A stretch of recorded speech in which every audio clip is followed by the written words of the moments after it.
Hey, it's JP with Central Idaho Mountain Weather. It is October 22nd, 2023. We had a pretty cool thunderstorm. I don't actually know if there was any thunder associated with it, but it sure had an anvil on top of it. Looking south towards Haley yesterday, it came through and dumped a whopping 1/100th of an inch in the tube this morning. So nothing crazy with that, but awesome to see.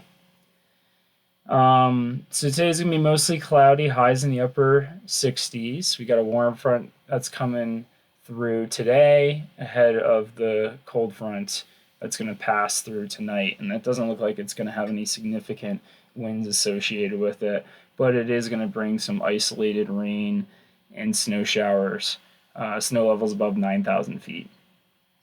Tomorrow is going to be similar cloud coverage with isolated rain and snow showers and highs dipping down into the upper 50s. So after that cold front swings through, it's going to bring some of that cool air in, and that's just going to be the trend this week. That's the reason why I decided to do it this morning, this briefing, because it was pretty exciting to see that the GFS and the Euro are finally in better agreement, and it looks like we are looking at a wet and colder pattern for this coming week.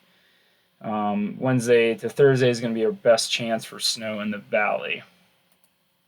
And this is from NWS out of Pocatello.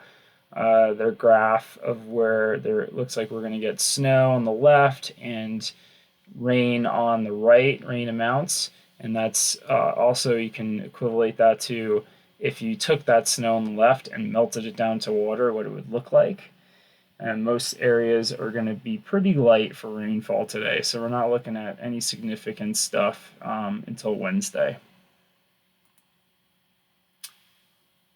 And let's shift over to this graph so you can see our temperatures are going to dip way down by next Saturday, looking at possible temperatures in the upper 30s. This is for valley floor and Haley. So pretty big temperature swing. That's about 30 degrees from where we are yesterday. So pretty crazy. You can also see these box whisker plots are a lot tighter in organization, and that's just because the Euro is more in sync with the GFS. So there is less uncertainty there. And when there's more certainty, that box whisker plot gets smaller. All right, looking at the current satellite, you can see some clouds starting to filter into the area, and that's going to build throughout the day as that warm front comes through. You can see that low spinning off the coast of California. That's going to bring that cold front after the warm front through tonight. And we'll look at the HRRR model. Whoops. Pull that real quick.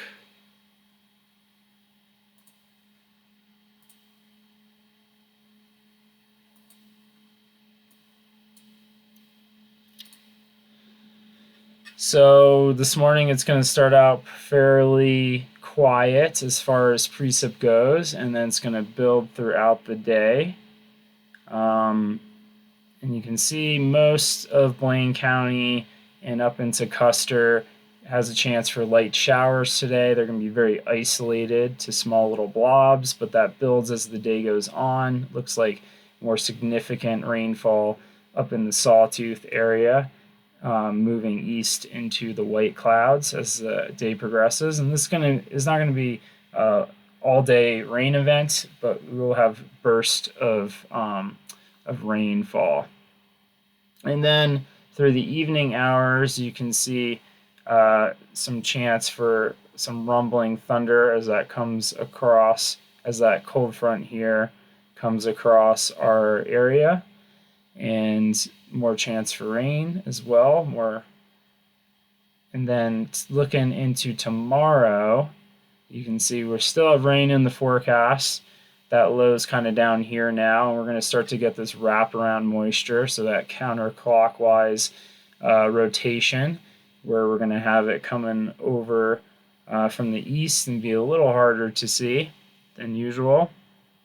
And you can see the best line activity is going to be across the Pioneers, and looks like there's even a cell that's going to come right down through the valley, and then maybe some burst of thunderstorm activity over in the Lost Rivers too as the day progresses. And looks like it's going to get stronger tomorrow afternoon towards sunset. Okay, looking at rainfall amounts, not too much for today. Tonight is when we're going to start to pick up more.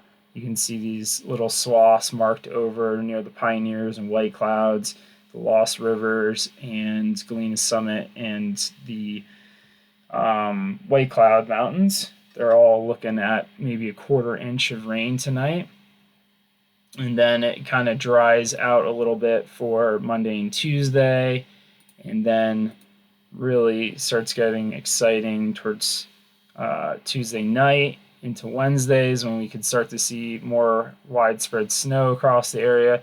You can see it even down towards closer to the valley floor here. Not quite there yet. So let's look at some models. This has kind of become my new favorite graphic here from the CW3E website for atmospheric rivers. All these squiggly lines are just showing different model runs on how far the temperature is going to get down.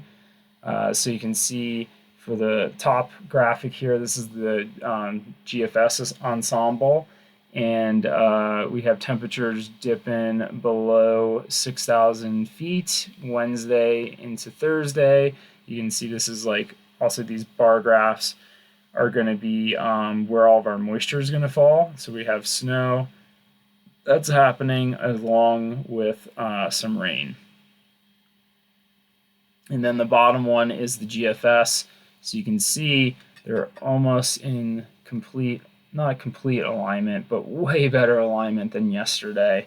The Euro was kind of out to lunch, and it seems like it's back on track with what the GFS was forecasting, with temperatures getting pretty dang close to the valley floor. So depending on when this storm rolls through on Wednesday depends on how much we're actually going to see snow on the valley floor. If it kind of delays a little bit and gets more into the evening hours, we'll have a better chance of seeing snow. But right now it's looking like waking up Thursday morning, we probably see at least a trace on the ground. Nothing crazy, nothing significant yet. But the models are definitely still figuring out how much specifically we're going to get. Let's take a look at it now. So let's start out with the GFS. This is looking at how much rainfall we would get. And again, if you were to melt this down into snow or water, snow to water, this would be equivalent. So let's stop it right at Thursday evening and look at some totals here. So Wood River Valley is looking like 1/10 of an inch. Galena Summit about 1/4 of an inch. And you can see there's more moisture going to be falling up in the Sawtooth. This is going to be kind of like a northwest flow. So that tends to hit the Sawtooth Mountains a little harder. We're looking at more of 1/2 of an inch. We flip over to the Euro. The Euro is kind of going crazy with the amounts of rain. And these are 0Z. It's the timing. The model came out. So these are both the same model time. Fast forward to Thursday evening. And whole different picture with the Euro. It's showing almost 1/2 inch in the Wood River Valley, and then up towards like Smiley Creek, Vienna Mine area, 1.4 inches. That's a lot of moisture if that actually happens. So it looks like the Sawtooths are kind of gonna get the bulk out of this one, but the Pioneer Mountains also looking like a healthy inch over there. Not as much over in the Lost Rivers, but still picking up half of an inch. So we'll see. These are going to go up and down over the coming days, and as we get closer to the event, we'll have a better understanding of how much snow we're actually going to get. But pretty fun looking at the amounts at this time. So we'll tune in to see what changes over the upcoming week. But the overall pattern is going to be much wetter and colder this week. We're looking like a big shift to pretty much feeling like winter out there.